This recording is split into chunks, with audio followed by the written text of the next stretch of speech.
Isang magandang magpalang araw sa inyong lahat. Ito na naman tayo guys. Magluluto tayo ng tangkay ng kangkong. Adobo natin yan siya. Kasi mahirap lang kami. Kaya ito ang pang-ulam namin for lunch today. Ayan. Mag-isahin natin yung mantika. Gisahin natin yung bawang. Tapos isunod natin ang sibuyas guys. Susunod din yung sibuyas. Ayan na sibuyas na. Tapos ipa-konti-konti lang natin yung brown yung konti. Hindi naman halatang brown. Hayaan nyo na. At mahalaga yung may sibuyas.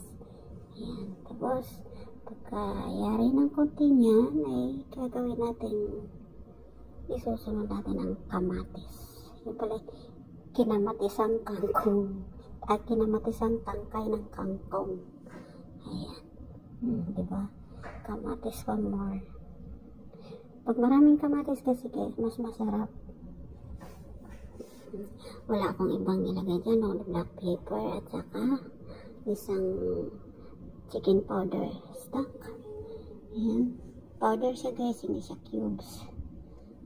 Kaya konti lang siya para lang malinam na, wala ko ibang hinalo dyan. Hindi.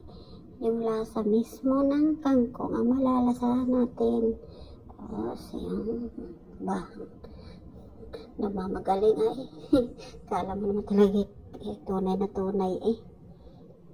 Pagkatapos yan guys, ilalagay na naman natin yung ating kangkong. Tangkay ng kangkong.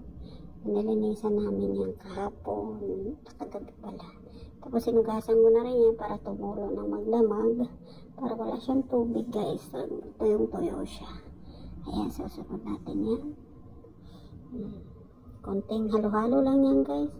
Hindi tapos na. Hindi may pang-ulam tayo. Nilagyan ko nga pala yan ng oyster sauce guys, para pampalasa.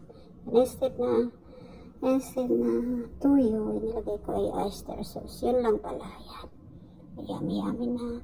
Maraming salamat sa iyong panonood sa aking munting tahanan at sa aking video na walang kakakita-kita. Ayan. Thank you guys. God bless all. Ayan. Kain na tayo. Yummy. Hanggang sa susunod na episode. May episode pa palang susunod, diba? Ang sarap na tingnan yan. Babus!